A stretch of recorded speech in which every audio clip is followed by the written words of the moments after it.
la postulación al programa.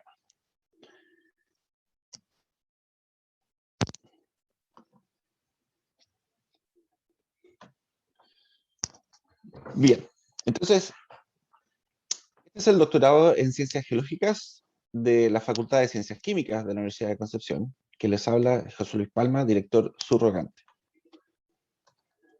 El programa de doctorado en Ciencias Geológicas forma a científicos con grado de doctor que poseen un conocimiento teórico práctico del más alto nivel en el campo de la geología, con énfasis en los procesos que afectan al margen andino. Si bien se define como un doctorado en el campo de la geología, la verdad es que nosotros lo podemos ampliar y lo hemos ampliado a un rango bastante amplio de las geociencias. Y como vamos a ver posteriormente, hemos incluido académicos de alto nivel en diferentes departamentos de la Universidad de Concepción, no solamente de geología. Este programa fue creado el año 2009 y desde 2010 se ha mantenido continuamente acreditado por la Comisión Nacional de Acreditación. Y actualmente se encuentra acreditado hasta julio del 2024. La acreditación es muy importante porque ratifica el nivel, el alto nivel que presenta este programa de doctorado, y además porque le permite a los estudiantes postular a las becas de doctorado nacional que ofrece la ANID, ex CONICYT. Actualmente el programa cuenta con 26 estudiantes, 17 de estos estudiantes desarrollan su tesis de grado. El resto de los estudiantes aún está en los primeros años, en el primer año de trabajo, preparando su propuesta de proyecto. Este doctorado tiene 3 líneas de investigación principales que no son excluyentes y como vamos a ver después también se puede ver que puede haber un poco de traslape y de interacción entre estas diferentes líneas. La primera es geodinámica andina, la segunda geología económica y la tercera línea geología ambiental. En geodinámica andina se pretende generar un conocimiento básico sobre la dinámica interna de los márgenes convergentes de placas capaces de construir cordilleras, como los Andes, y generar los más grandes terremotos y las más frecuentes erupciones volcánicas del planeta. Como ustedes pueden ver, es un área bastante amplia que va a considerar todos los aspectos de la geología fundamental, del trabajo geológico, estratigráfico, estructural, que nos permite conocer mucho mejor cómo funciona, digamos, este sistema convergente en los Andes. En la línea de geología económica, se quiere explorar la relación entre los procesos del margen convergente chileno con la concentración de los más grandes yacimientos minerales de la Tierra y la generación de los recursos energéticos, pilares para el desarrollo económico del país. Entonces, todo lo que está relacionado, por supuesto, dentro de la geodinámica andina con la formación de yacimientos, se estudia dentro del área de la geología económica. Y en algunos aspectos también podemos considerar en la geología económica aquellos que se relacionan con las consecuencias o con productos secundarios que se puedan generar de la geología económica. La tercera línea, la geología ambiental, contribuye a determinar y a mitigar el impacto de los procesos geodinámicos activos y la explotación de los recursos naturales que pueden tener en el medio ambiente y en la sociedad en su conjunto, con énfasis particular en la estimación de peligros geológicos y la mitigación de los desastres naturales. En este caso, nosotros en el programa de doctorado estudiamos la ocurrencia de terremotos, de erupciones volcánicas, de remociones en masa, desde el punto de vista de los factores que contribuyen a esa generación, en algunos casos tratando de predecir cuándo se pueden producir y por qué se pueden producir, trabajando también incluso con el monitoreo de este tipo de fenómenos y con las consecuencias ambientales que ellos puedan generar. Con respecto al cuerpo académico, el programa actualmente cuenta con 24 profesores guías de tesis y colaboradores de muy alto nivel, todos con grado de doctor, y que se distribuyen en diferentes áreas, y como ustedes pueden ver, están relacionados a diferentes instituciones o unidades de la Universidad de Concepción. Tenemos académicos de los departamentos de Ciencias de la Tierra, que imparte la carrera de Geología, del Departamento de Geofísica también de la Universidad de Concepción, o de Ingeniería Matemática. También tenemos, y del GEA, por supuesto, del Instituto GEA de la Universidad de Concepción, y tenemos también académicos externos a la Universidad de Concepción, como Cernegiomín, por ejemplo, o la Universidad Católica de Valparaíso.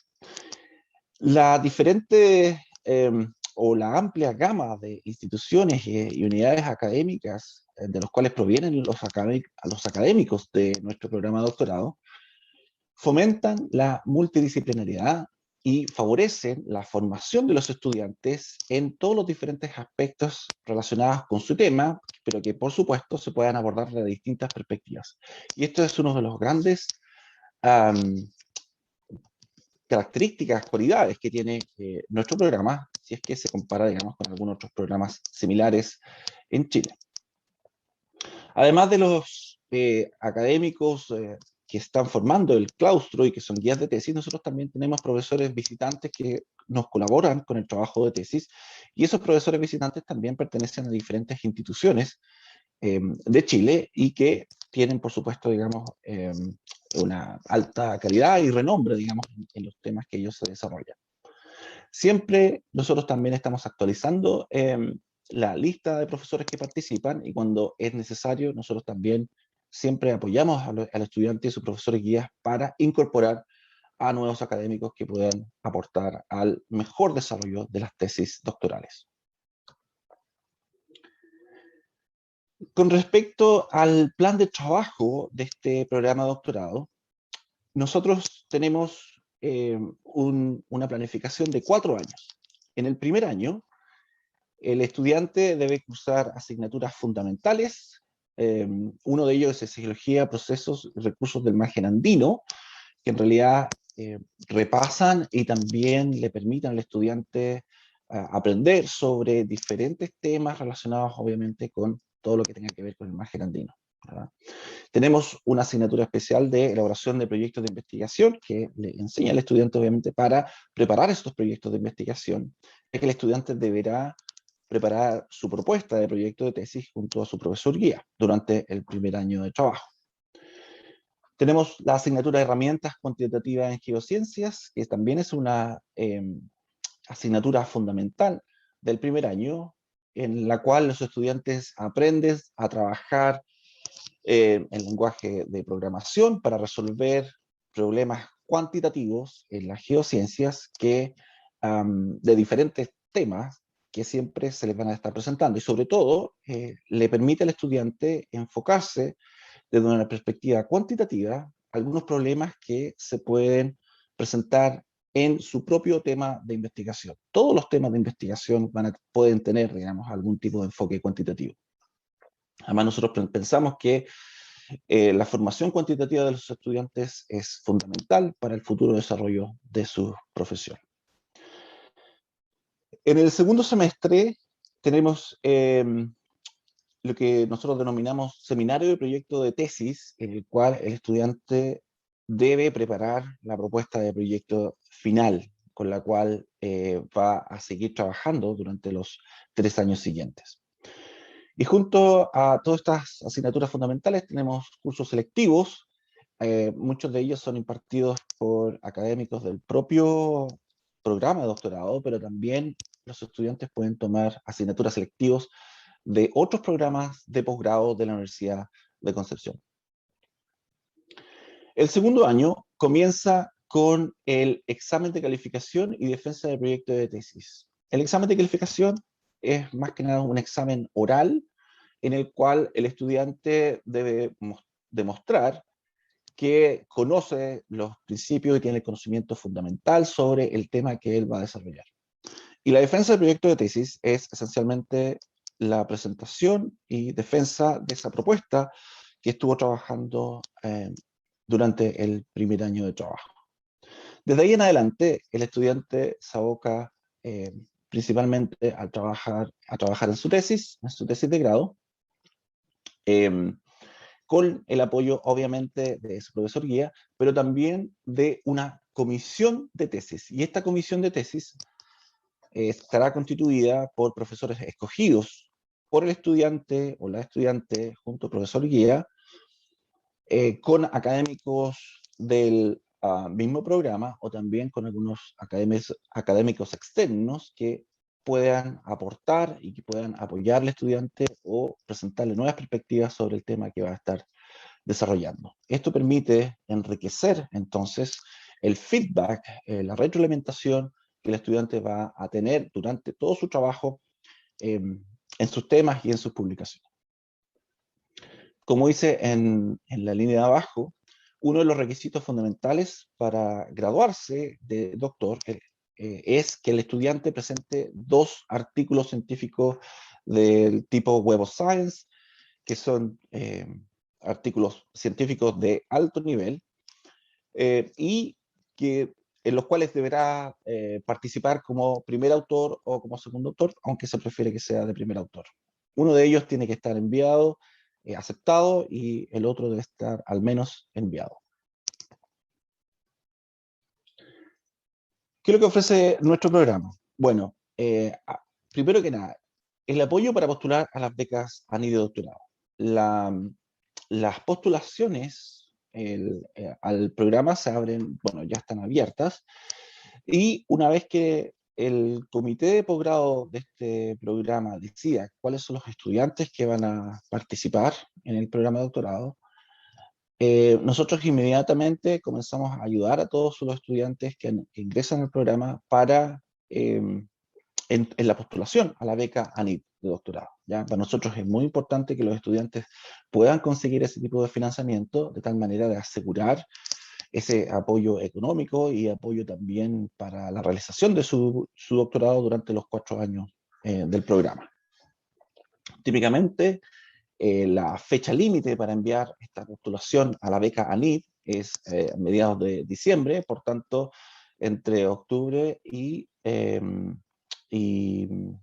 noviembre se va a estar trabajando ampliamente e intensamente, digamos, en la formulación de esa beca.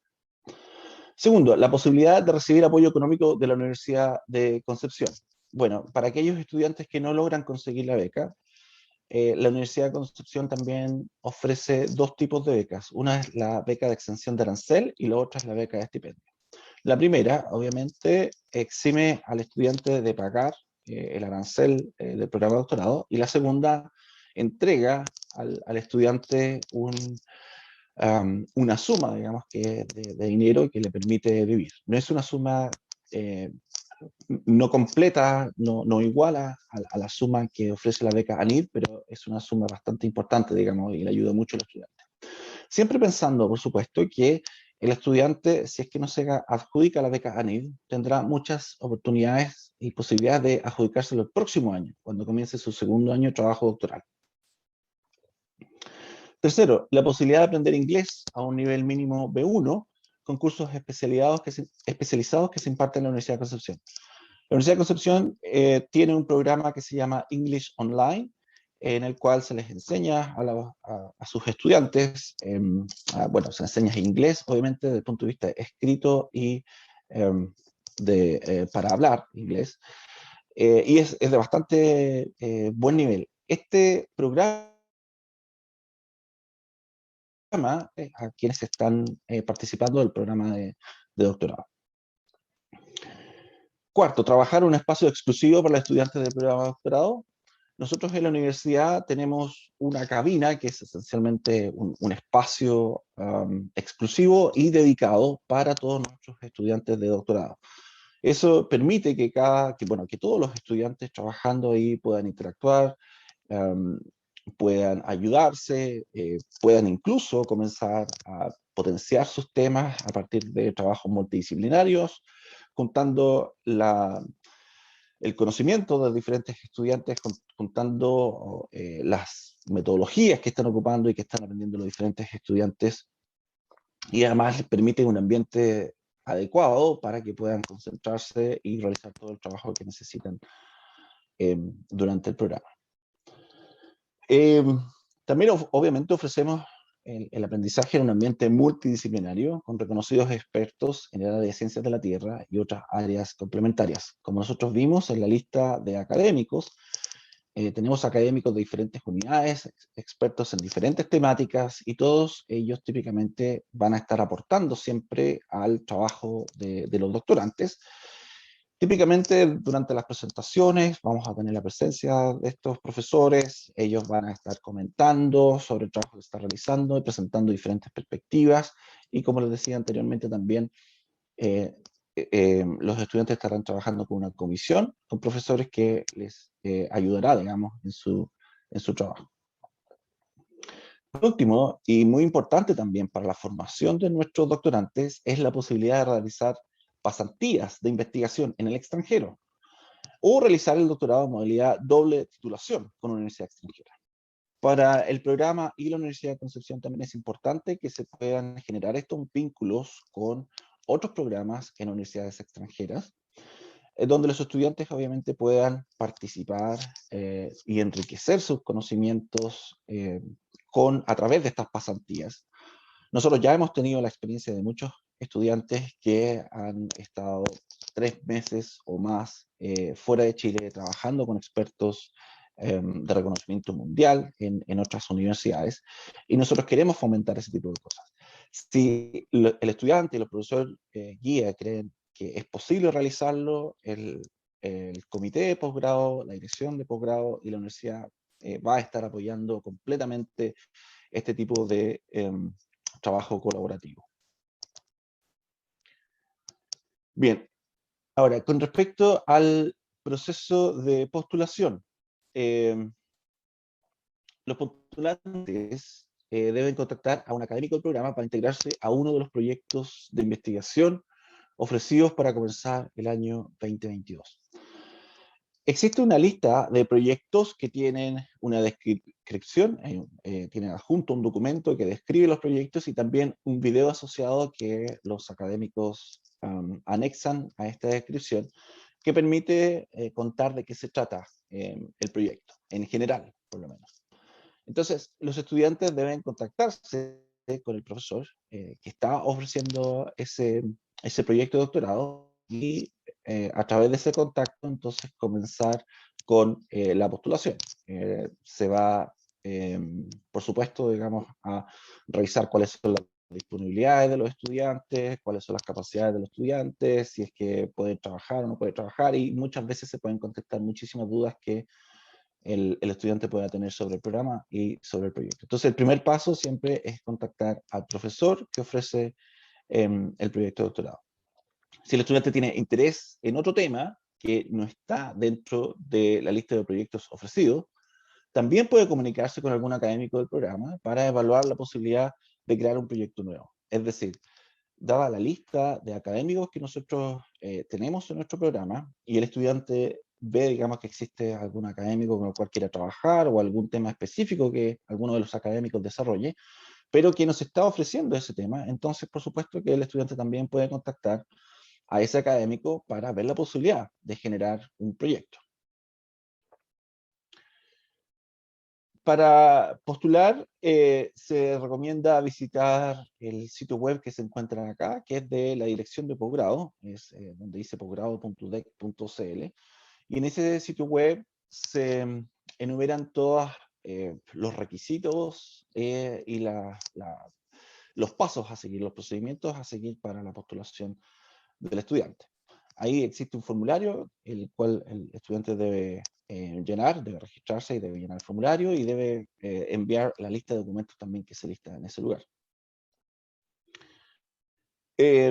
Cualquier consulta deben realizarlas a la dirección de correo electrónico, perdón, dcg@udec.cl.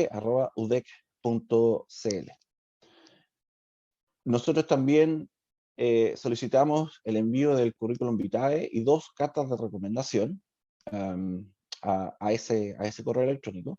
Estos documentos tienen que ser estandarizados y se pueden descargar de la página web Geología UDEC-CL, Docencia Posgrado. También solicitamos una petición fundamentada de su ingreso al programa, en el cual el estudiante comenta por qué quiere ingresar al programa, las razones por las cuales quiere desarrollar el programa de doctorado y también por qué ha escogido nuestro programa. Y la indicación del origen de los recursos financieros de que dispondrá durante el periodo de estudios. Bueno, esto tiene que ver con el proyecto que el estudiante seleccione. Si obviamente es un proyecto que ya se está ofreciendo por algún académico, entonces en la conversación que el estudiante tenga con esos académicos tendrán que resolver el tema de los fondos para desarrollar el proyecto.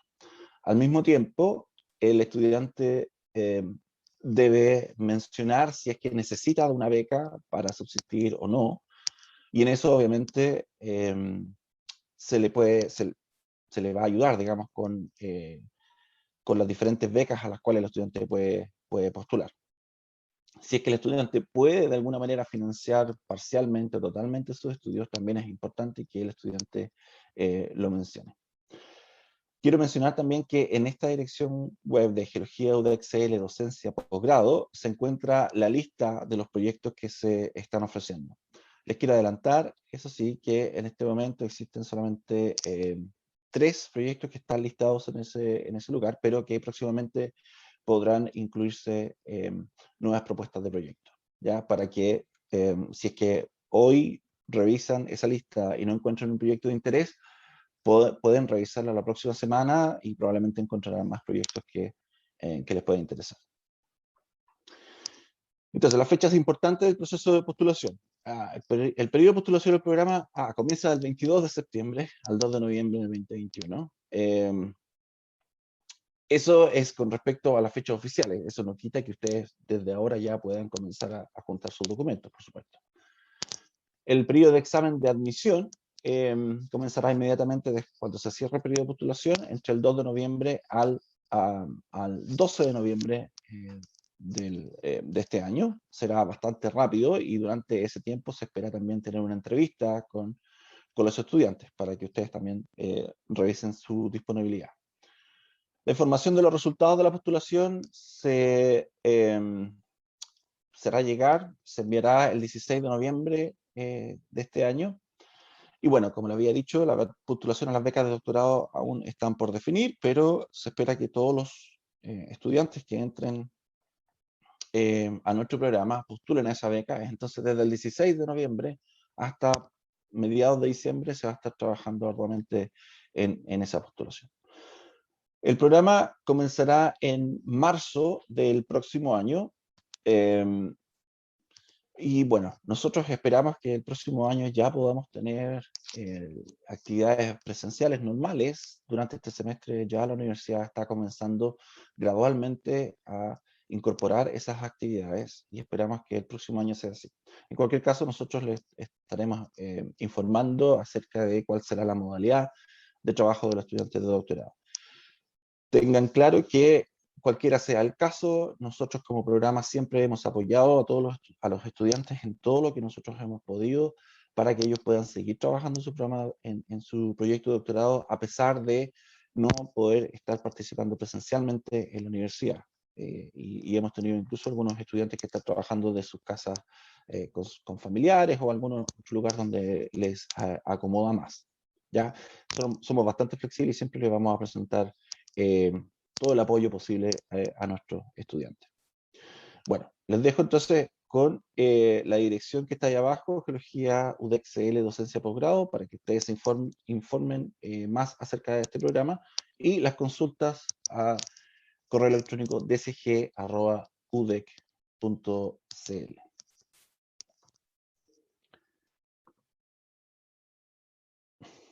Bien. Siguiendo un poco con el programa, nosotros vamos a dar la palabra un poco después para tener cualquier tipo de, resolver cualquier tipo de consulta que puedan tener los que asisten. Primero vamos a darle la palabra a 3 profesores que están ofreciendo proyectos en estos momentos. Luego de eso vamos a ofrecer la palabra para que ustedes puedan consultar sobre el programa de doctorado o sobre esos proyectos. Finalmente, vamos a darle la palabra a 3 estudiantes que están participando actualmente del programa para que ellos cuenten su experiencia. Y nuevamente, al final, volveremos con más preguntas si es que se han quedado algunas preguntas desde las otras presentaciones. Bueno, según el cronograma que tengo escrito acá, nosotros le podemos dar ahora la palabra al profesor Alfonso Encinas, que tiene un proyecto para ofrecer.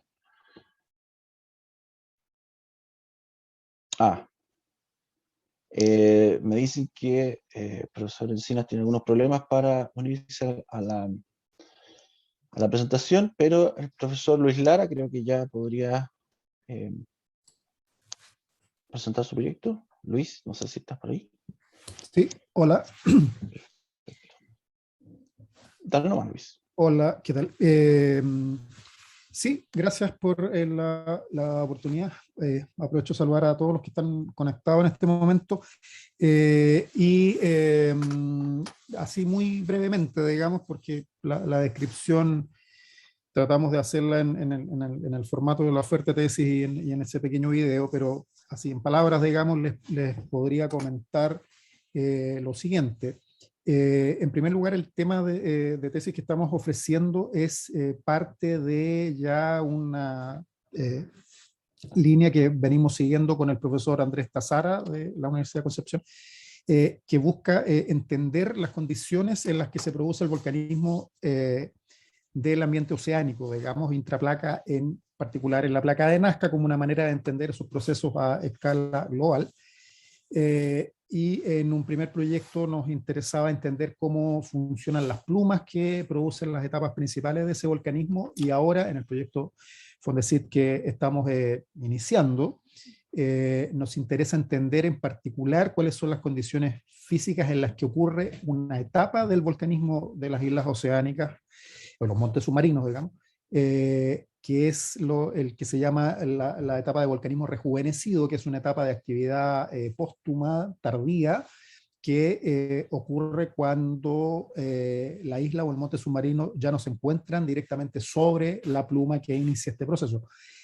Y eso obedece, o lo que nos interesa investigar a nosotros es fundamentalmente las razones mecánicas, digamos, a las condiciones físicas en las que ocurre ese volcanismo. Esto, como les digo, es parte de una línea de investigación que venimos siguiendo, y tanto así que hay en este momento un estudiante de doctorado nuestro, Gabriel Orozco, que está avanzando en esta línea, tratando de entender la estructura mecánica de la placa de Nazca para ver cómo esa estructura condiciona la ocurrencia del volcanismo. Y la oferta que ahora estamos describiendo es un paso adelante en el sentido de partir de esa construcción para entender en particular cómo se acoplan esos mecanismos físicos con los procesos que describimos y que conocemos a través de la petrología, cómo se acoplan en definitiva los modelos físicos con los modelos petrológicos, para explicar cómo en espacio, en tiempo, ocurre esa etapa de volcanismo tardío. Y básicamente esta tesis tiene un componente importante de modelación numérica, digamos, para poder representar cuantitativamente esas condiciones físicas, y tiene que de alguna manera acoplarse con el conocimiento, digamos, de los procesos petrológicos que hemos investigado en una línea paralela con investigadores, con un investigador que fue anteriormente un estudiante de doctorado, Javier Reyes, donde resolvemos los aspectos relacionados específicamente con la petrología, digamos, de las rocas volcánicas que se producen en esa etapa.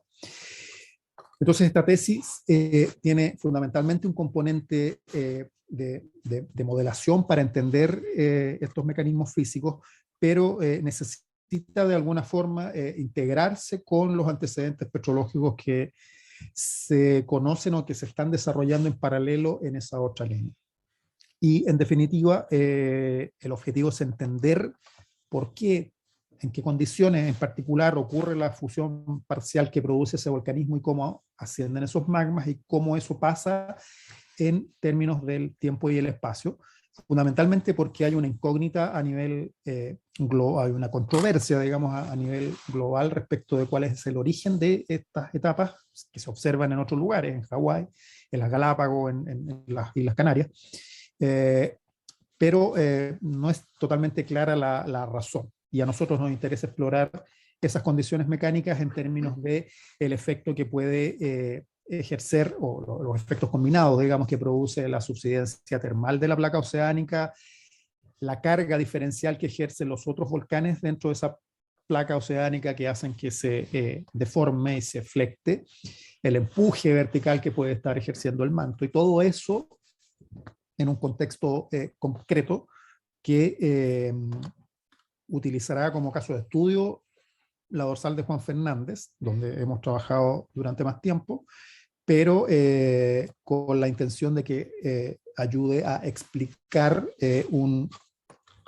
una condición o un ambiente que se da en otras islas o cadenas de islas y montes submarinos en otras placas oceánicas del mundo. Eso es básicamente de qué trata este tema. Como digo, es parte de una línea de investigación que venimos siguiendo y que en términos generales podríamos decir que trata de relacionar el volcanismo con la tectónica, algo que hemos hecho en el continente también, pero esta vez y desde hace unos años en un ambiente bien particular, donde los procesos son distintos, pero obedecen de alguna manera a un cierto acoplamiento entre lo físico y las condiciones del manto que nos interesa explorar y desentrañar a través de estos proyectos y en particular de esta tesis. Eso por mi parte. Gracias. Luis Lara es profesional del Servicio Nacional de Geología y Minería, también por supuesto tiene un doctorado y el ex experto, digamos, en los temas que le está proponiendo. Incluso creo que es uno de los pocos expertos que trabajan en Chile en el tema que menciona. Ahora le vamos a dar la palabra a Osvaldo Rabia. Osvaldo pertenece al Instituto de Geología Económica Aplicada de la Universidad de Concepción. Osvaldo. Ok, José, voy a tratar de compartir. Tengo un par de diapositivas que a lo mejor si lo grabamos queda después como video para la difusión. Así que vamos por parte.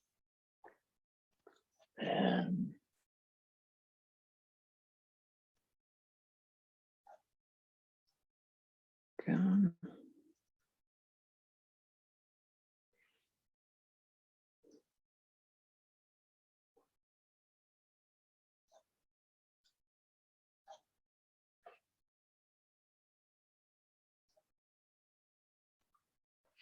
Voy a hacer la pregunta de rigor si están viendo. Sí, se ve la ventana de PowerPoint. Ahí se ve ¿Sí? completo. Ahí se ve completo. Ya, perfecto. Ahora sí encuentro el botón de grabar, o si lo pueden grabar. No sé si yo tengo la posibilidad de grabar. ¿Tú tienes el acceso? Ya se está grabando, Osvaldo. Ah, ya, perfecto. Bueno, saludar a todos los que están en línea. Comentarles que el tema que nosotros tenemos para presentar se llama Rol de la geodinámica andina en la productividad metalogénica de cobre y oro. Si bien creo que en esta instancia los que están presenciales son casi todos de la Universidad de Concepción, esto se va a difundir después de manera más amplia, así que me presento, mi nombre es Osvaldo Rabia, soy geólogo, trabajo en el Instituto de Geología Económica Aplicada y en estos últimos años he trabajado prácticamente en forma directa con la industria, más que nada en temas de exploración relacionados con recursos de tipo cobre, oro, molibdeno en el ambiente andino. En este caso en particular, este año estamos ofreciendo un tema cuyo objetivo esencial es, como dice la diapositiva, ¿no es cierto?, desarrollar indicadores geodinámicos parametrizables que puedan ser usados como elementos predictores críticos en algoritmos de estimación de prospectividad metalogénica. Bien, esto me parece como demasiado específico, pero es un punto esencial a alcanzar en esta investigación, que tiene que ver con el rol que tiene la geodinámica en la metalogénesis, pero que pueda traducirse en números y que estos números puedan luego acoplarse a algoritmos que son los que se utilizan hoy en día, por lo menos a nivel de las grandes empresas, ¿no es cierto?, para la prospección de recursos metalíferos. ¿Cuál es el desafío que tenemos en esta tesis? Bueno, si consideramos las variables geodinámicas de primer orden, ¿cierto?, que controlan los procesos metalogénicos en el ámbito andino, la clave aquí, el desafío, el reto va a ser poder parametrizar variables tales como magnitud y duración de esfuerzos compresivos, de forma de hacerla como variables continuas, y que son claves para entender la fertilidad de los magmas de arco en el vínculo con la mineralización. Esto no se ha hecho antes, yo les voy a mostrar unas diapositivas en que estamos trabajando, por lo tanto es interesante, es novedoso, pero como les digo, va a ser un reto. El trabajo, en consonancia un poco con la línea que se presentó recién antes que esta presentación de Luis Lara, ¿no es cierto?, tiene que ver con el modelamiento. Va a haber una carga fuerte del estudiante, ¿no es cierto?, en modelar, en este caso, variables geodinámicas. Y luego, ¿no es cierto?, va a haber un trabajo de evaluación de la correlación que estos modelos tienen con los parámetros de productividad metalogénica en el contexto andino. Por lo tanto, el perfil del postulante que esperamos puede ser tanto del área geológica como del área geofísica. De hecho, tenemos experiencia en trabajar con estudiantes que no son geólogos, incluso tenemos en la actualidad un físico que está trabajando y que hemos tenido muy buenos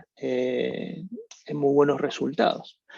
Así que ese es más o menos el resumen formal de esta propuesta de tesis. Les voy a contar ahora un poco las razones, la historia detrás de todo esto y hacia dónde pretendemos avanzar.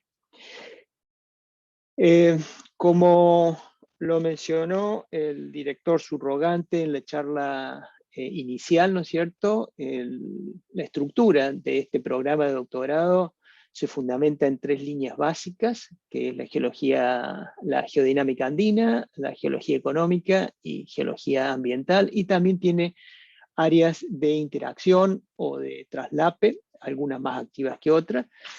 En el caso particular en el que yo trabajo, que es en la geología económica, tengo una interacción más natural con lo que es la geodinámica andina, sobre todo cuando intentamos averiguar, encontrar respuestas de por qué un depósito mineral en particular, por qué una franja mineralizada en particular se generó en un tiempo y en un lugar determinado. Normalmente la respuesta se encuentra a una escala mucho mayor que el depósito mismo y que esta franja mineralizada. Y cuando hablamos ya de una escala mayor, estamos hablando de escala litosférica o de una escala continental. Cuando hacemos estos cambios de escala, claramente, ahí vemos que la disciplina en la que uno está, en este caso, en el mío, ¿no es cierto?, que es la geología económica, uno se ve la necesidad de interactuar con colegas que están trabajando en a escalas distintas en el caso de la geodinámica andina. Por eso es que en este caso en particular, en los últimos años hemos estado armando un grupo de trabajo con el profesor Tazara, que tenemos ya un par de tesis en funcionamiento, y este tema que estamos proponiendo claramente requiere, ¿no es cierto?, de la colaboración de al menos de dos profesionales. Nosotros tenemos un grupo de trabajo que incluye también colegas del extranjero. Para comentarles la línea de desarrollo que hemos venido desarrollando, partimos inicialmente, en realidad partí solo porque era un tema netamente de petrología y geoquímica, con una estudiante colombiana, Karen Correa, la primera tesis, que abordamos todos los problemas petrológicos, petrogenéticos a escala cortical que controlaban los procesos de mineralización. En ese minuto, en primera instancia, estudiamos el sistema mineralizado del Abra. Salieron un par de publicaciones de esa tesis. A continuación, abordamos la problemática que era complementaria, pero en la misma línea, petrología, geoquímica, de los procesos que ocurren debajo de la corteza continental donde se generan los pórfidos, que tiene que ver esencialmente con el estudio de la petrología y la geoquímica del manto y la zona de fusión en una zona de subducción. El interés central era averiguar la fugacidad de oxígeno, cómo condiciona esto la cantidad de azufre, volátiles, metales, que son el ingrediente necesario, ¿no es cierto?, para generar y explicar la metalogénesis en las partes corticales superiores que habíamos visto con la tesis anterior. Esta tesis de Pablo Salas, que fue un ex estudiante de la Universidad de Concepción, ya se terminó, recientemente terminada, y en paralelo, una tercera tesis en donde ampliamos ya el rango de estudio y involucramos toda la parte geodinámica. Ahí es que comenzamos a trabajar con el profesor Tazara y también con colaboradores del extranjero, en particular de la Universidad de Copenhague, en Dinamarca. De hecho, este tema de tesis fue presentado también en la Universidad de Copenhague y se aceptó como tema de tesis doctoral. Por lo tanto, el estudiante que está trabajando, que es Felipe Quiero, va a hacer o seguir el camino del proceso de la doble titulación, o sea, él va a sacar su título de doctor aquí en la Universidad de Concepción y también en la Universidad de Copenhague en Dinamarca. Y la otra particularidad que Felipe no es geólogo, Felipe es físico. Por lo tanto, como les decía al principio, no tenemos ningún problema en trabajar con físicos, geofísicos o geólogos en estos procesos, y es muy enriquecedor este aporte transversal y también la interacción con el extranjero. En el caso de Felipe abordamos el problema de la cinemática de placas. Lo que se ha hecho es un modelamiento, un refinamiento de la cinemática de placa, en este caso de la placa de Nazca para el neógeno, en los últimos 25 a 30 millones de años. Y también se avanzó sobre algunos aspectos importantes que tienen que ver con proxies para entender el magmatismo en las zonas de subducción. La tesis que estamos, o el tema de tesis que estamos ofreciendo ahora, ofertando ahora, sería una cuarta tesis en esta misma línea, trabajando con el mismo grupo de trabajo y con colaboradores internacionales. O sea, va a abarcar un rango aún más amplio y va a continuar en la línea de la tesis de Felipe Quiero, con la parametrización de algunas variables que son relevantes para entender la formación de los depósitos minerales. Un poco para entender ese contexto científico en el que están puestos nuestras expectativas, nuestro interés, digamos, el paradigma actual de la formación de los sistemas de tipo pórfido-cobre en el ambiente andino, alude a la subducción en compresión, es decir, un ambiente de subducción seguido de un pulso tectónico, un ambiente compresivo, que es lo que uno espera en estas condiciones, ¿no es cierto? El acortamiento tectónico del orógeno involucrado, el consecuente engrosamiento cortical como respuesta a ese acortamiento tectónico, y supuestamente en momentos de relajación tectónica es cuando los magmas que están retenidos en la base de la corteza ascienden y generan la mineralización. Ese es más o menos en forma resumida, ¿no es cierto? Los procesos o la secuencia de procesos a escala litosférica conducentes a la formación de la mineralización. Sin embargo, dicho así, esto no explica demasiado de qué depende la productividad metalogénica. Es decir, ¿por qué tenemos regiones, por qué tenemos segmentos, incluso dentro del mismo orógeno andino, que son más productivas que otras? Claro, la tectónica siempre es un ambiente, es un control de primer orden, pero la idea es justamente parametrizar, llevar a números esto y poder mostrarlo e integrarlo en los algoritmos que se utilizan hoy en día para la prospección. Aquí en la imagen de la derecha es básicamente para mostrar el modelo conceptual resumido y para darnos cuenta que si bien los pórfidos se generan aquí muy cercanos a la superficie, 2, 3, 4 kilómetros de profundidad, la secuencia de eventos y procesos involucrados o asociados a esta mineralización se dan a una escala mucho mayor. Por eso es que es importante ampliar un poco la visión, y para ello es que se arma un grupo de estudios multidisciplinarios. En este caso estamos trabajando con colegas que no necesariamente son expertos en la parte de metalogénesis, pero sí en las partes complementarias. Así que el estudiante que abordaría este tema, él o la estudiante, ¿no es cierto?, va a trabajar o se va a sumar a un grupo de trabajo. Para ejemplificar un poquitito de qué estamos hablando cuando hablamos de indicadores geodinámicos, de parametrizar, de generar modelos, esta es una salida gráfica de uno de estos modelos que empezamos a trabajar con Felipe Quiero, este estudiante de física que está próximo a graduarse. Esperemos que fin de año entregue la tesis y en enero esté defendiendo aquí y en Copenhague, en Dinamarca. Esta es una prueba de concepto, es decir, con poca información mostrar que algo funciona, que se puede alcanzar.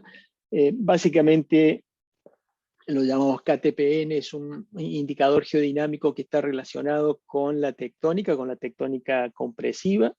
Y en la salida gráfica se hace en espacio-tiempo. Si se fijan en el eje de las X tenemos millones de años. Esto es un indicador para los últimos 180 millones de años para una gran porción de casi 5.000, 5.500 kilómetros del macizo andino.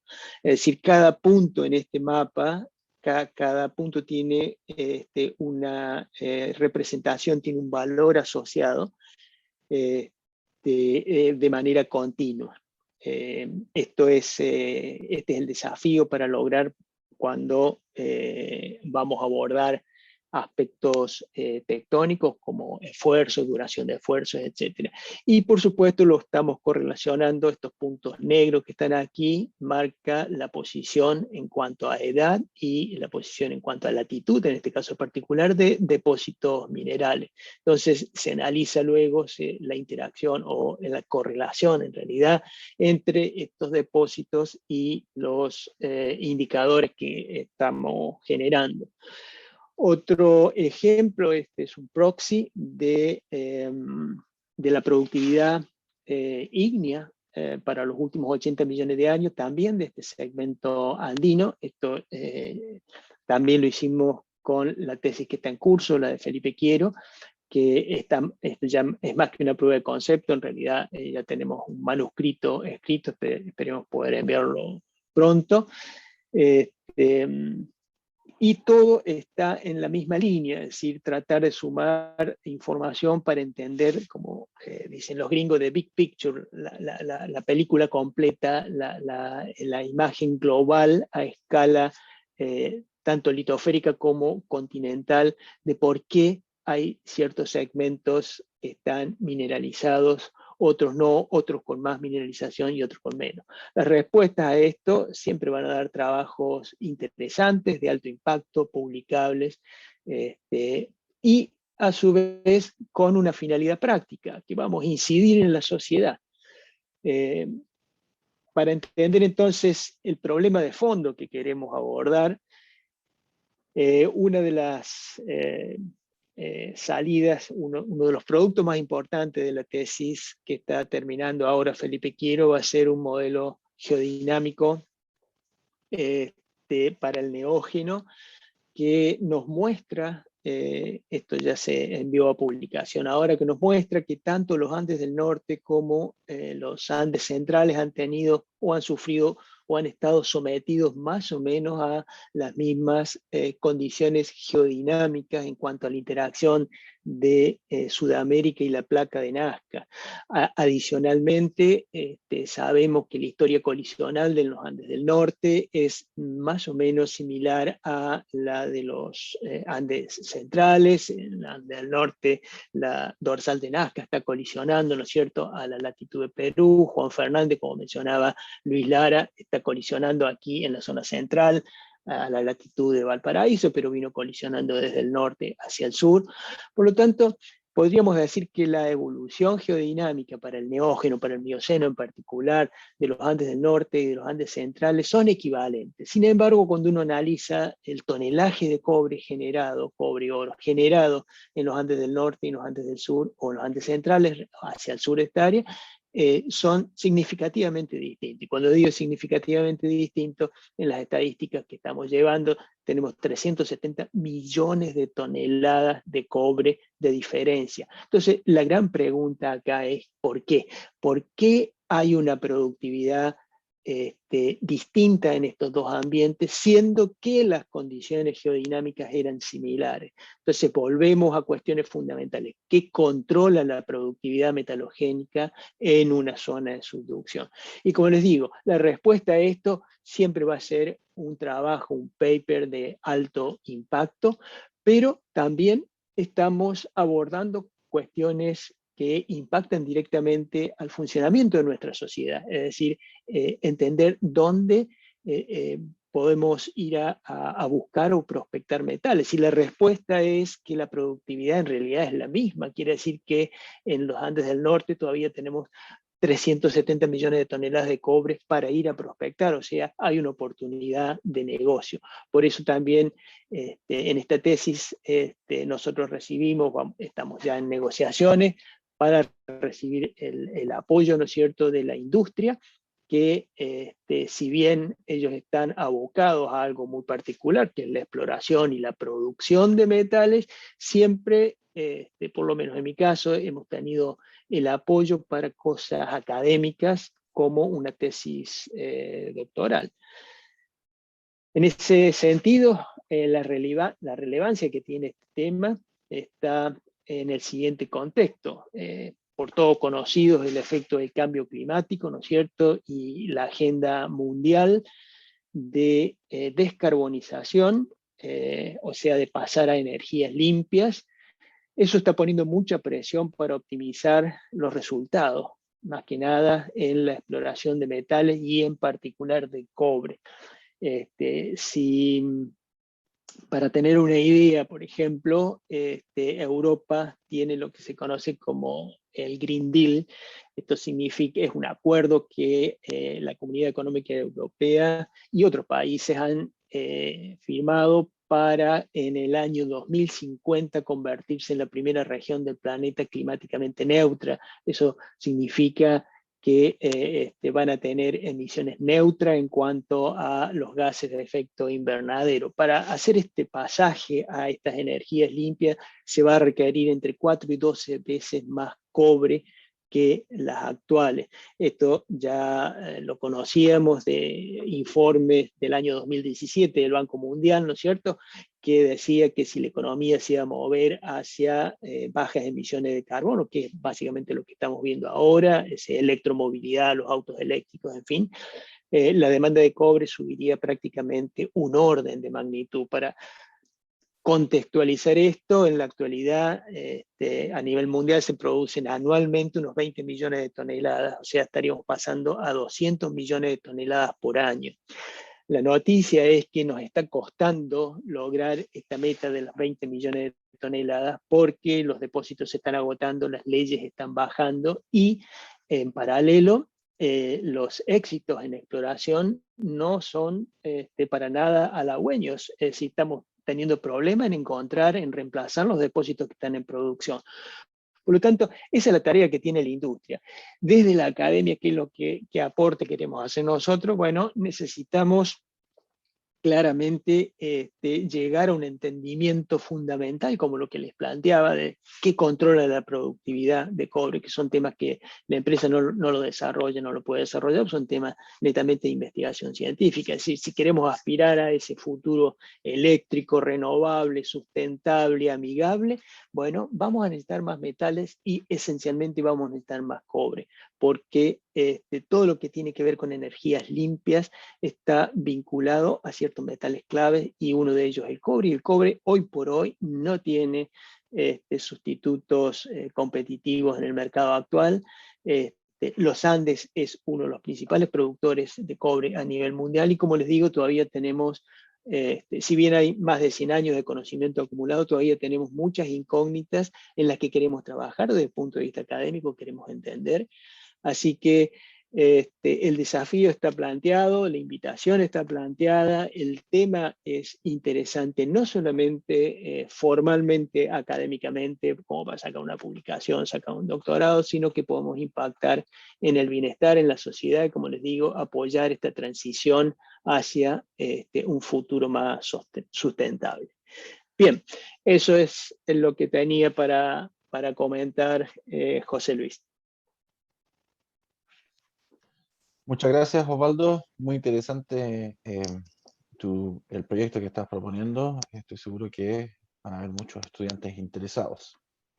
Sí, como dije, estamos negociando el apoyo de la industria. El tema es que la fecha esta de divulgación, esta jornada que estamos llevando ahora no coincide exactamente con los tiempos en que se generan los presupuestos en la industria, pero estamos en negociaciones con empresas interesadas. Sí, claro. Bueno, para continuar, bueno, me avisaron que Alfonso Encinas, desgraciadamente, el profesor Alfonso Encinas, desgraciadamente no se puede unir ahora. Y tenemos entonces, para seguir con el programa, unos minutos para contestar preguntas del público. Así que si es que cualquiera de ustedes presentes tiene alguna consulta sobre el programa de doctorado o los temas que presentaron Luis Lara y Osvaldo Rabia, entonces las pueden hacer. De hecho, voy a comenzar yo preguntándole a ambos, a Luis Lara y Osvaldo, si es que existen dos personas, por ejemplo, interesados en sus temas, ¿es posible dividir esos proyectos en dos partes? ¿O siempre se seleccionará uno solo, por ejemplo? No sé si Luis quiere partir.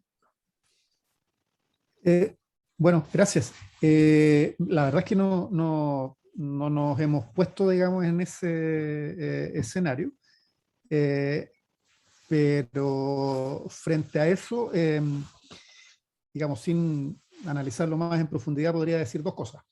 La primera es que en esta línea que yo describí, y que, bueno, no mostré con demasiado detalle, digamos, gráfico quizás, pero que se insinúa un poco en el video, el uso de ciertas herramientas de modelación tiene la ventaja de que nos permite abordar un problema sin que esto se asocie a los costos de operación que tienen normalmente los proyectos que tienen trabajo de terreno y ese tipo de cosas que además en particular en este momento es muy complicado, digamos, no se puede ir a las islas en este minuto y no sabemos exactamente cuándo se va a poder ir nuevamente. De manera que eso facilita también la utilización de herramientas que se pueden aplicar a distancia. Lo segundo es que tenemos muchas preguntas de investigación y muchos aspectos que se podrían investigar y probablemente exista ese potencial, digamos, de dividir y ampliar, digamos, en alguna dirección dos temas si llegáramos a una situación de ese estilo. Porque, como digo, la verdad es que hay muchos aspectos por desentrañar. Uno, como todos saben, en los proyectos Fondesit, como en este caso, que es donde se enmarca esta tesis, se concentra en ciertos aspectos porque es la formalidad de los proyectos, por la duración, en fin, pero nosotros sabemos que hay ciertos enfoques que se podrían desplegar, digamos, de manera complementaria si hubiera interés en hacerlo. Entonces, bueno, como digo, no hemos puesto en particular en ese caso, pero siempre hay maneras de abordar, digamos, una situación de ese estilo, porque justamente lo que queremos, además, es ir consolidando esta línea de investigación con más investigadores jóvenes, con más personas desarrollando esto, y estamos bien entusiasmados con esto. Les aprovecho como de contar que en la tesis que ahora se está desarrollando, estamos trabajando en un artículo que pensamos que,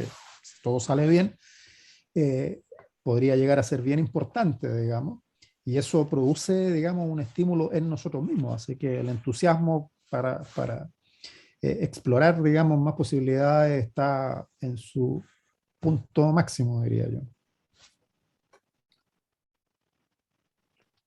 Gracias, Osvaldo. Bueno, no, sí, en la misma línea de lo que dice Luis, ¿no es cierto? El escenario actual contempla, en realidad era una mezcla entre la no presencialidad y cuando partimos con esta línea, los bajos precios del metal y del cobre y la falta de decisión a escala mundial de pasarse a las energías limpias, hacía que tuviésemos que elegir tesis de bajo costo. El modelado, como bien lo mencionaba Luis, ¿no es cierto?, no involucra grandes costos. Por eso es que las primeras tesis estaban más cargadas a la geoquímica, que es más cara, que tenía terreno, etc. Pero que tiene, una salida, una generación de información realmente importante, equivalente, que tiene exactamente el mismo valor. En el caso nuestro no sería problema en incorporar más estudiantes, porque tenemos más incógnitas que resolver que personas para trabajar en ellas. Aún así, siempre es importante mantener un cierto balance entre la cantidad de estudiantes que uno está de alguna manera supervisando para que no se transforme en algo que se pierde ese vínculo entre el profesor y el estudiante. De todas maneras, en el caso particular mío, Felipe Quiero estaría terminando a fin de año, o sea que no tendría problema en tomar 2 estudiantes o más. El financiamiento ahí sí tendríamos que ver, buscar con las empresas más de una. No es simple porque tenemos que buscar empresas que tengan intereses a escala continental. O sea, no puedo hablar de este tema con Codelco en particular porque Codelco tiene serias restricciones para salir a explorar, no sé, a otras partes fuera de Chile. Pero en este minuto estamos en negociaciones con BHP, podríamos conversar también con Anglo, con Río Tinto, que tienen actividades en distintas partes del mundo, y de esa manera ver posibilidades de desarrollar más de un tema con más de un estudiante. Así que sí, esa puerta está abierta, claro. Gracias, Osvaldo. Gracias, Luis. Quiero recordarles que la descripción de los proyectos y videos asociados que describen en estos proyectos quedarán en la página web que se les envió por chat y que nosotros vamos a estar divulgando. De hecho, el video del profesor Luis Lara ya se encuentra en la página web para quienes quieran revisarlo. Cumpliendo con el cronograma, si es que no tenemos alguna pregunta por ahora, vamos a continuar entonces con la presentación de los estudiantes. Perdón, creo que alguien te levantó la mano. Javiera, ¿tú tienes una pregunta? Sí, hola, hola a todos, gracias por el espacio. En realidad son dos, pero la más relevante para mí es la primera. Ahora con todo el tema de la pandemia, es netamente del programa de doctorado. Con el tema de la pandemia se ha hecho estas clases online, etcétera. Yo soy de Coyhaique. Quería saber si hay alguna posibilidad o si han considerado, por ejemplo, poder realizar el doctorado de una forma semipresencial, algo más o menos como lo que hace el GEA con su magíster, que es como una semana con clases presencial, después 3 semanas remotas, por así decirlo. No sé si existe esa posibilidad. Esa es mi primera pregunta. Y la segunda, si hay alguna línea o si están tratando como de incluir líneas de divulgación científica a la comunidad de los trabajos de tesis que se están realizando. Esas son mis dos preguntas. Respecto a tu primera pregunta, Javiera, bueno, tú sabes que todas las instituciones de educación han tenido que adaptarse, digamos, a los requerimientos, digamos, por pandemia, y nosotros también no fuimos la excepción. Desde el año pasado que, claro, comenzamos construyendo, digamos, la mejor estrategia para poder abordar estos tiempos que se vienen y que siempre se pensaron que podrían ser de largo plazo. Nosotros el año pasado y este año hemos realizado todas las clases y actividades de presentaciones, reuniones, etcétera. Ha sido todo absolutamente online, ¿ya? Hemos podido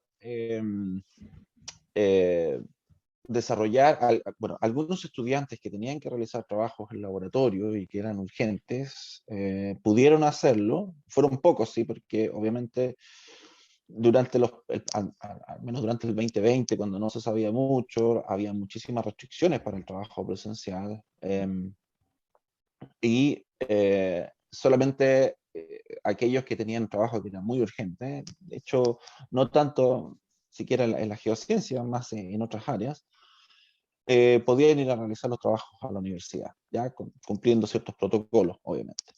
Entonces, eso se ha logrado manejar muy bien. En nuestro caso, en el programa de doctorado, tenemos varios estudiantes que volvieron a sus casas, digamos, donde estaban antes. ¿Ya? Como el doctorado se plantea en Concepción, muchos de nuestros estudiantes no son de Concepción, incluso tenemos estudiantes extranjeros también que vienen acá. Entonces, a ellos les dimos la opción, digamos, de volver donde estaban, ¿cierto? La pandemia es un tema para nosotros muy serio, digamos, y que puede determinar muchas veces el futuro de la propia familia que puede tener el estudiante. Entonces, siempre para nosotros fue eso, resguardar primero la salud del estudiante, e incluso la salud mental del estudiante. No podíamos pedirle al estudiante cosas que, digamos, que no podía ofrecer.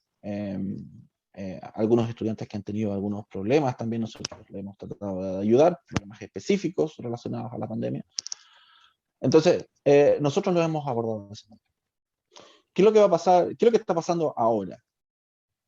Bueno, dado el mayor conocimiento que hemos adquirido, digamos, como sociedad sobre la pandemia, lo que ocurre, el avance, por ejemplo, con la vacunación, y los cambios de protocolos y normativas que también se imparten desde el ministerio, desde el gobierno. Entonces, hemos tenido que ir cambiando. Y la universidad, bueno, nosotros obviamente obedecemos las líneas que sigue la universidad, está intentando comenzar las actividades presenciales de una manera paulatina, ¿ya?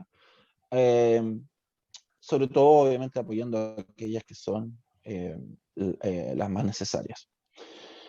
Nosotros estamos solicitando ahora a los estudiantes que quieran y deseen hacerlo, puedan ir a trabajar ahora al espacio que tenían antes. ¿ya? Eso sería la primera vez que nosotros volvamos a habilitar el espacio que ellos tenían para su trabajo. Y de hecho nosotros estamos, en este momento se está implementando lo que nosotros le llamamos la cabina 4, que es el lugar donde ellos trabajan. Entonces estamos asegurándonos, digamos, que van a tener alcohol gel, la limpieza, todo ese tipo de cosas, separaciones, todo eso, para que eso pueda realizarse. Con respecto a las clases, sin embargo, durante este semestre lo más probable es que todo va a seguir online por un problema de aforos. El problema es que cuando tienes aforos, básicamente no puedes colocar a todas las personas, digamos, en el mismo lugar. En el caso del doctorado, típicamente es más fácil manejarlo porque son menos estudiantes. El problema es que aún así te encuentras con el problema de la falta de salas, porque producto de los aforos, algunos laboratorios, por ejemplo, no sé, imagínate microscopios, tuvieron que moverse a salas, digamos, porque los microscopios tienen que estar más separados, etc. Entonces, al menos durante este semestre, estamos de a poquito migrando a la parte híbrida. ¿Qué va a pasar el próximo año, futuro? Bueno, es incierto, la verdad, ¿cierto? Por lo que nosotros vemos, digamos, lo que está pasando en el extranjero, con la variable delta, etcétera, los casos han subido, nosotros no sabemos cómo nos va a impactar, tenemos un nivel de vacunación que es distinto al de otros países, podríamos tener eso, y la verdad es que es imposible que yo te diga exactamente cómo vamos a estar y cuáles van a ser las normativas que va a tener el gobierno y cuáles van a ser las decisiones de la universidad. ¿Okay? Suponía, yo creo personalmente lo más probable es que sigamos con una situación híbrida. ¿Ya? Donde en esa situación híbrida en el fondo se permita o se favorezca el trabajo online a todos los aspectos que sean más teóricos, por lo menos. ¿Ya? Obviamente, si existen trabajos de laboratorio, etcétera, esas cosas tienen que implementarse de manera presencial. Y desde ese punto de vista, dado que la pandemia aún no está acá, lo más probable es que nosotros también consideremos la necesidad de los estudiantes. Así como lo hemos considerado hasta ahora, lo más probable es que también consideremos la necesidad de los estudiantes. Si existen estudiantes que por varias razones prefieren estar lejos de Concepción, eso es algo que nosotros vamos a tener en mente, digamos, para diseñar la estrategia también el próximo año. Entonces, lo que quiero decir es que debido a la incertidumbre, no te puedo decir qué es lo que va a pasar. Según lo como nosotros estamos trabajando ahora, vamos a un sistema presencial, pero es híbrido, siempre ha sido híbrido. Nunca hemos pensado presencial completo, por lo menos desde la universidad. Y es perfectamente, yo lo veo perfectamente factible por el momento, no te puedo asegurar nada, de que podamos tener, como te digo, esas clases, que sigamos con esas clases online, aprovechando también todo el aprendizaje que hemos tenido durante estos 2 años. Claro. Por lo menos para los primeros años de los estudiantes. ¿Okay?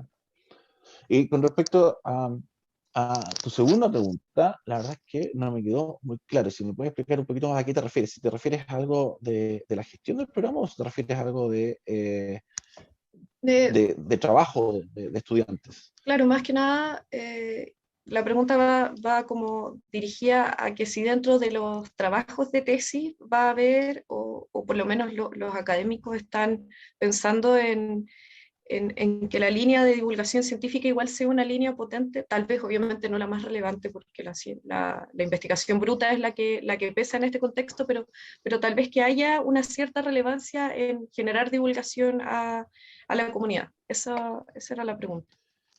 No sé si hay quedó más Sí. clara. Bueno, eso ya depende de cada programa, o sea, de cada línea de investigación en realidad. Sí, ahora te entiendo. Mira, nosotros la verdad es que dentro de estas propuestas de proyecto, típicamente, como son resúmenes, digamos, y simplemente se entrega una idea de qué es el proyecto, no se incluye cuáles son el outreach, digamos, esas divulgaciones, digamos, que uno puede hacer posteriormente. Pero dentro del programa siempre nosotros hemos estado apoyando ese tipo de actividades y en algunos casos también hemos estado creando ese tipo de enlace, digamos, con la comunidad. ¿Ya? Entonces, y bueno, y que se puede dar de distintas maneras, depende de los temas que se estén tratando. Y depende también de los intereses de los estudiantes, ¿cierto? Ya que dentro del programa en sí, la evaluación y los requisitos para graduarse no pasan, digamos, por cuánta divulgación hiciste, sino que pasa, digamos, por la investigación y las publicaciones. También es algo que nosotros no podemos forzar, por así decirlo. Lo tienen y la han tenido, nosotros apoyamos completamente todo ese tipo de actividades, ¿ya? Y tratamos incluso en algunos casos de organizar estrategias para tratar de involucrar más personas. Entonces, existen algunos eventos que se realizaban antes, por ejemplo, las ferias científicas, donde tratábamos de incluir a doctorantes. Nosotros tenemos un museo geológico, paleontológico, geológico en la universidad, donde también se puede participar. Están los eventos de charlas, por ejemplo, estos Explora, ¿cierto?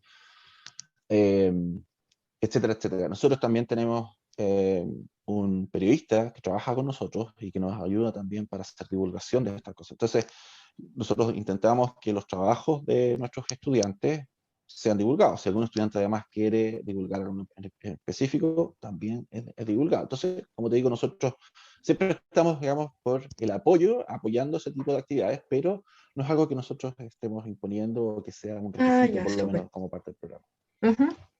Me quedó súper claro. Gracias. De nada. Entonces, ¿alguna otra consulta por ahora? Bueno, vamos a dar paso a... Creo que Luis tiene la mano levantada, no sé, Luis. Perdona. Perdona, no había visto, Luis. Me parece. Gracias. Sí, gracias, muy corto, pero me gustaría comentar que a raíz de la pregunta de Javiera sobre la divulgación, que como todos sabemos es algo de lo que siempre se habla mucho, en fin, pero se hace no siempre tal vez lo suficiente, y ahora se ha vuelto más importante, así que es bueno saber que hay ese interés.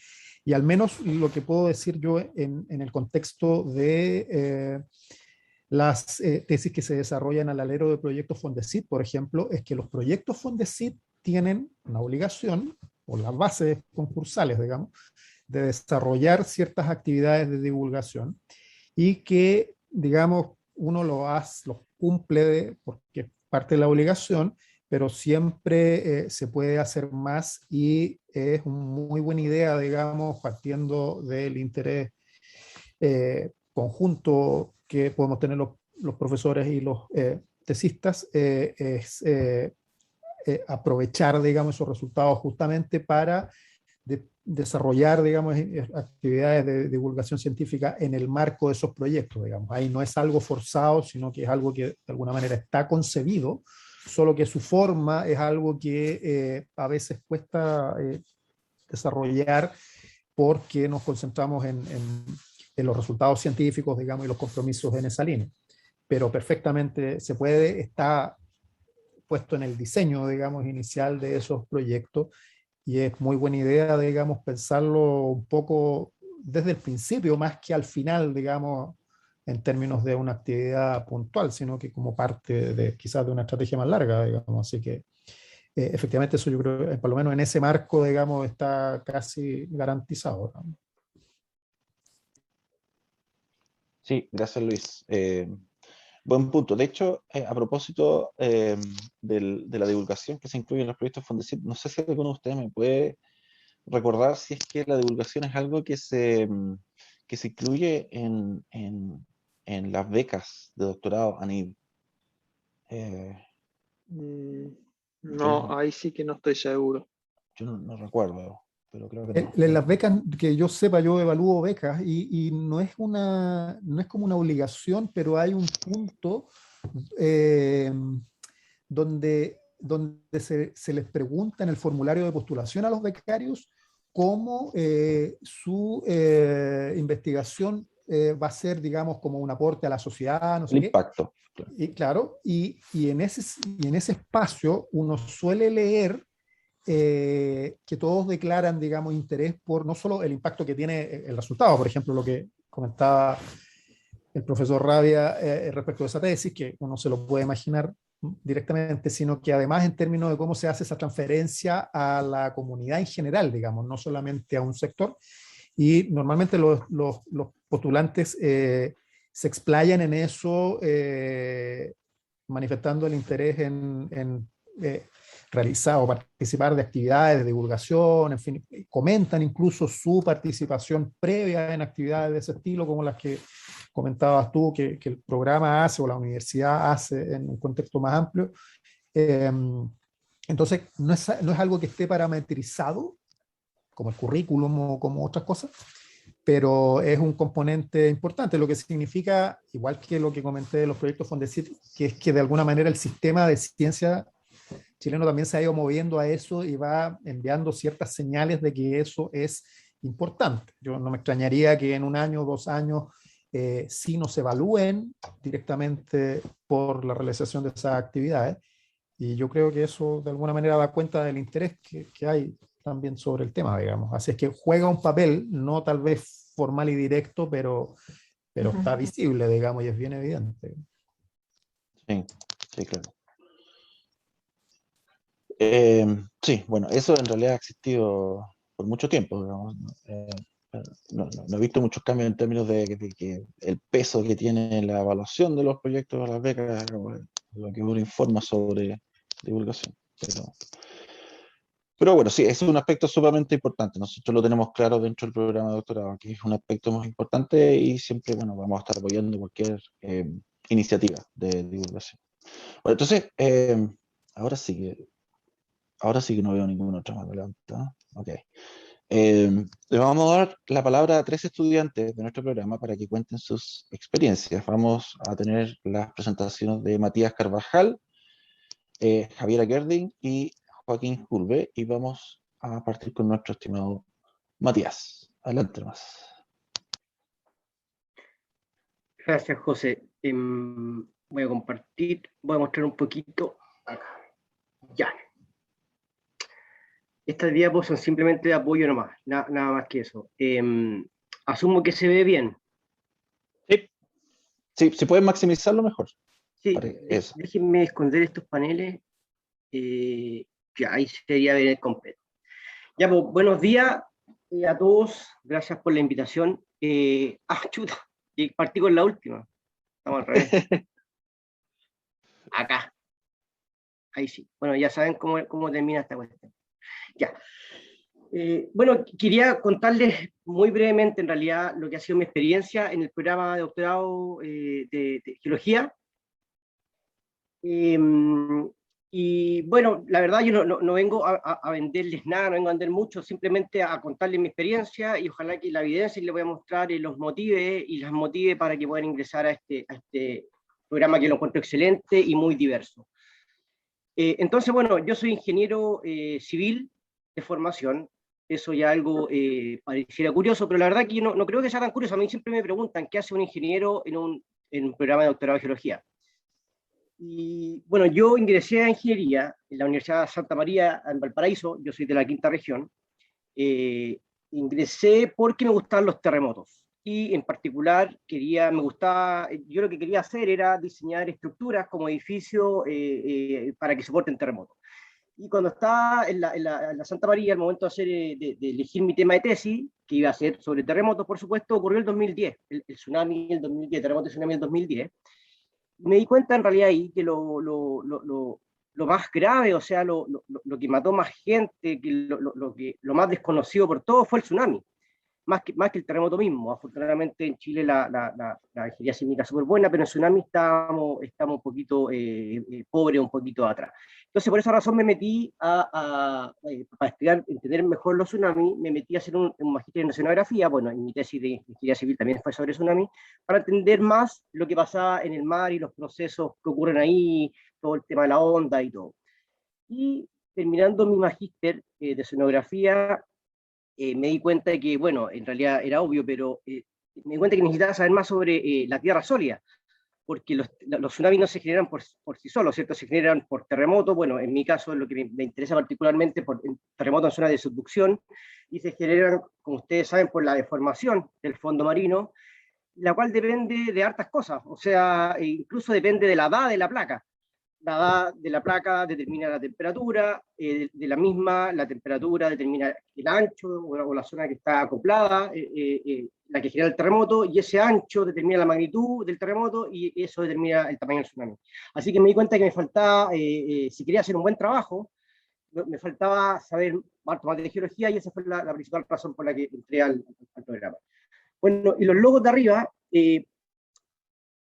que están de alguna forma demostrando la oportunidad que me ha dado el doctorado para trabajar con otras instituciones externas.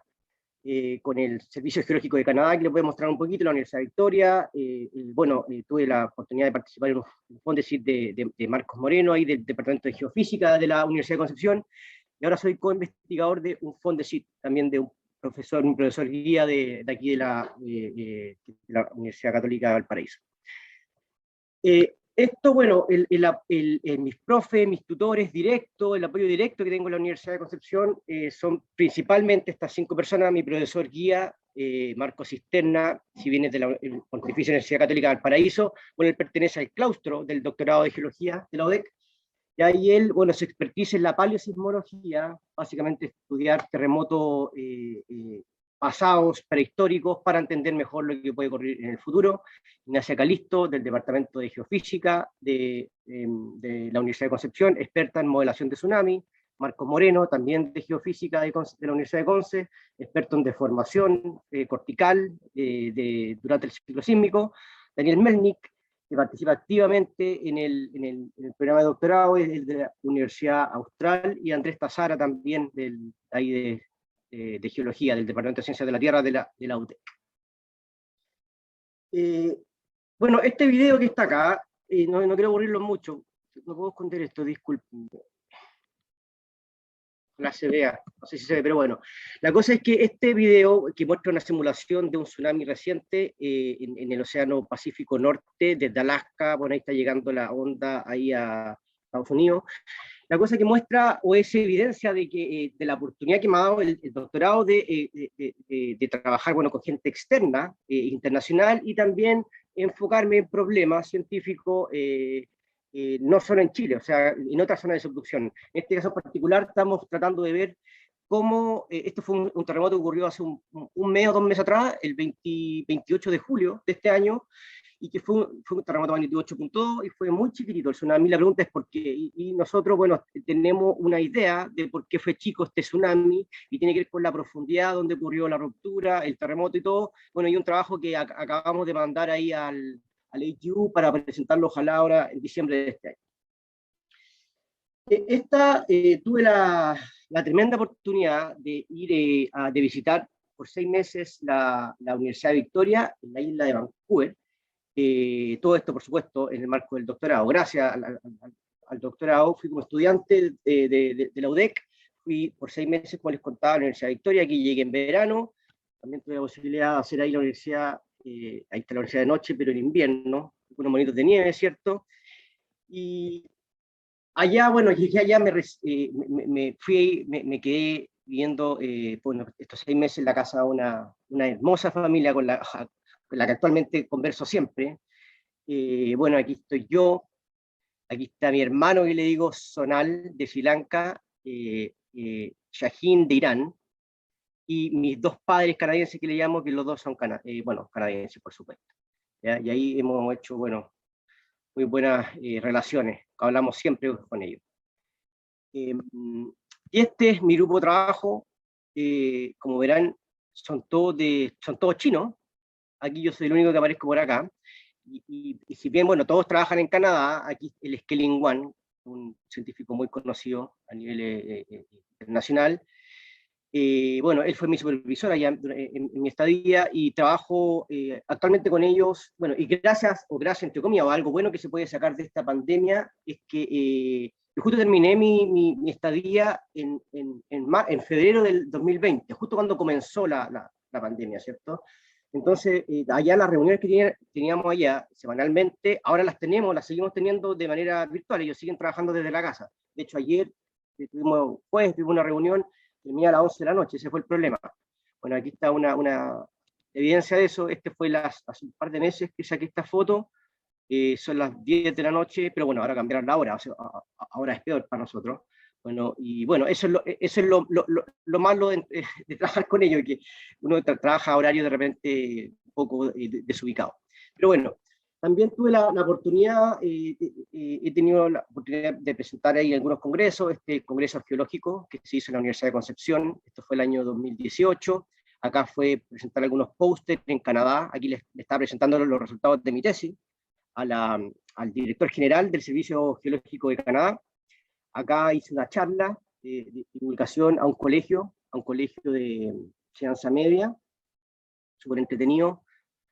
Y también he participado en 2 congresos bueno, esto en el AGU en San Francisco, y el 2018 también estuve en Washington, D.C. Y toda esta colaboración internacional y toda la directa también me ha ayudado un montón a publicar mi trabajo en algunas revistas, por ejemplo esta, que fue mi primer paper del doctorado. Estudiamos lo que pasó en un terremoto que ocurrió en Indonesia el año 2018, que la verdad no se sabía muy bien qué había pasado, porque fue un terremoto de estos que no generan, se supone que no generan tsunami, y generaron, la verdad que se generó un tsunami muy grande que mató a más de 1000 personas. Bueno, y ocupando unos videos encontrados en YouTube, un poco millennial el trabajo, pudimos determinar o mostrar quizás para dónde iba la cosa, que en realidad la fuente no fue el mismo terremoto, sino fueron unos deslizamientos, unos movimientos en masa que generaron producto del terremoto. Bueno, y aquí lo interesante, o lo que a mí me gusta, es que aquí ven esta persona, el segundo autor es de la Católica de Santiago, de la PUC, Ignacio Sepúlveda es del Scripps de San Diego, Daniel Melnick de San Diego, Estados Unidos, Daniel Melnick de la Universidad Austral, y Jennifer Hasse también del Scripps de San Diego. Y este trabajo en particular fue destacado por la revista Nature, porque como les contaba, ese terremoto no se sabía lo que pasó, no sabía qué fue lo que, con seguridad qué fue lo que generó el tsunami, y nosotros usando videos de YouTube pudimos dar una hipótesis que hasta el momento ha sido es la más aceptada. Bueno, y este trabajo, si bien fue publicado el 2019, ya tiene, revisé el otro día, tenía más de 60 citas, así que ha sido algo bueno. Este otro trabajo que tiene que ver con generación de tsunamis, pero de otro tipo de tsunami, atmosférico, mi tesis tiene que ver con la generación, con entender las fuentes de la generación de tsunami, principalmente por terremoto subducción, pero también de otro tipo de fuentes. Bueno, aquí también Patricio Winkler, Universidad de Valparaíso, René Garro, Universidad de Chile, Felipe Igual, Católica de Valparaíso, Universidad de Valparaíso, ella es de Universidad de Valparaíso, pero vive en la isla, Marco Cisterna, mi profesor guía, Universidad de Santa María y Sigidén, y Universidad Andrés Bello, harta colaboración ahí.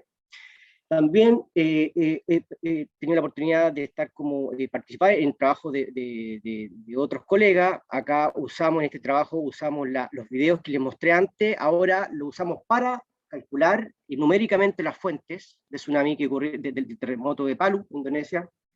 También aquí otro trabajo, bueno, Philip Liu, bueno, un profesor muy conocido de hidrodinámica, él trabaja en Singapur, él trabaja en San Diego les mostré antes. Acá también me invitaron unos colegas de la Chile, los 3 son de la Universidad de Chile. Aquí estudiamos un terremoto que ocurrió, el terremoto que precedió al gran terremoto de 1960. También otro trabajo que ha sido invitado y publicado hace poco, tiene que ver con unos tsunamis históricos en el centro norte de Chile, con varios autores de distintas partes, y recientemente, hace un par de días, nos aceptaron un trabajo ahí en una revista Nature Communications, donde no solo estoy yo, sino también está otro estudiante del doctorado, Diego Aedo, que bueno, que él participó un montón. Así que hemos hecho hartas cosas. Y también, bueno, en un par de libros, geolibros, estos de la Universidad Católica de Santiago, he tenido la oportunidad de participar.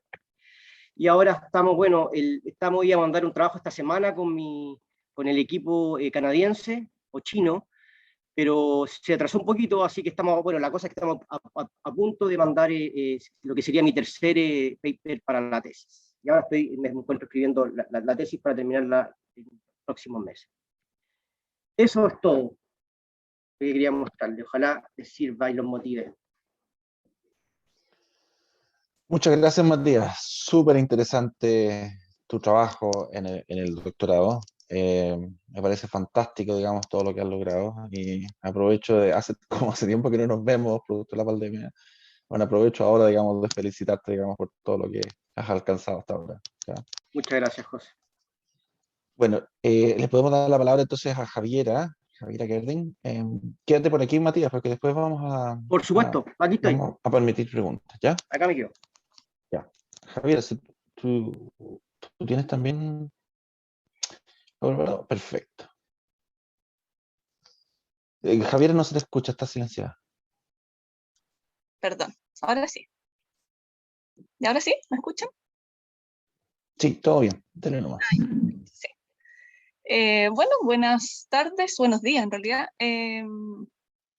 También les voy a contar un poco mi experiencia desde otro punto de vista de mi paso por el doctorado. Yo entré en el 2018 junto con Matías y deberíamos estar terminando este año también, ¿ya? Mi tesis va más enmarcada por el lado ambiental. Ahí está el título de mi tesis, que bien no les voy a dar como más detalles de la tesis en sí, pero un poco para que se contextualicen. Trabajo con relaves, con la erosión eólica de relaves y su potencial contaminación en la comunidad de los alrededores, ¿ya? Dale, María Estancia. Ya, un poco sobre mí, soy titulada geóloga en la Universidad de Concepción, estuve 12 años trabajando en el ambiente minero, o sea, en el fondo soy una de las viejas que entró a estudiar un doctorado, porque generalmente entro más temprano, y entre medio hice un magíster en mineralogía de aplicada en el GEA, en el Instituto GEA, en la UDEC también. Y aquí fue cuando se abrió como todo mi lado científico y dije, no, yo quiero seguir por este lado, me gusta mucho más que lo que es la industria minera, y pensé en seguir este lado, que es el lado más ambiental, asociado a la minería,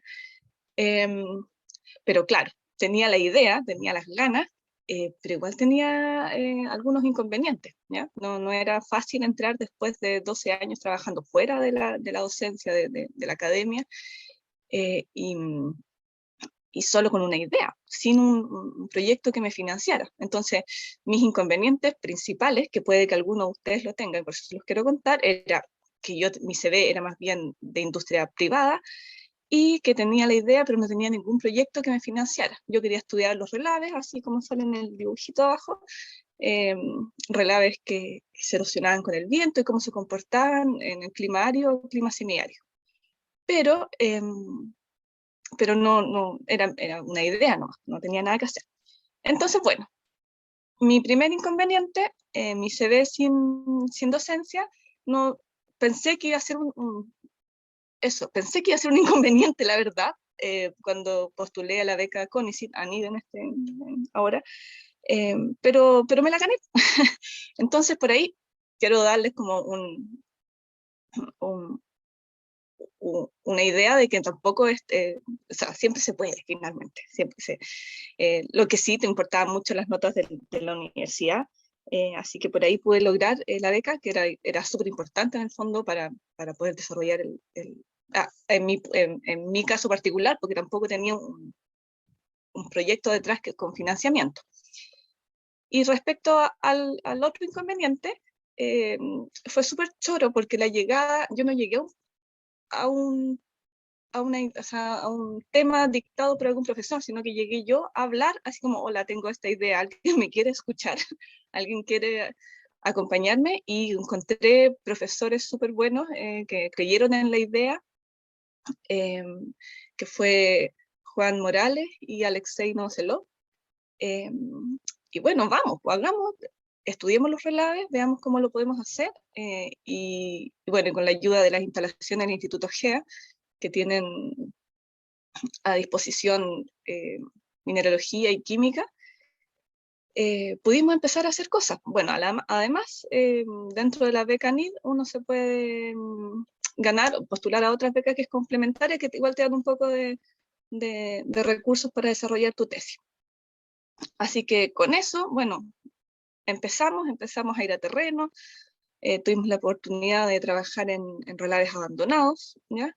En la tercera y cuarta región fuimos a tomar muestras, tanto de la superficie, de las sales, como se ven ahí, y después en gabinete,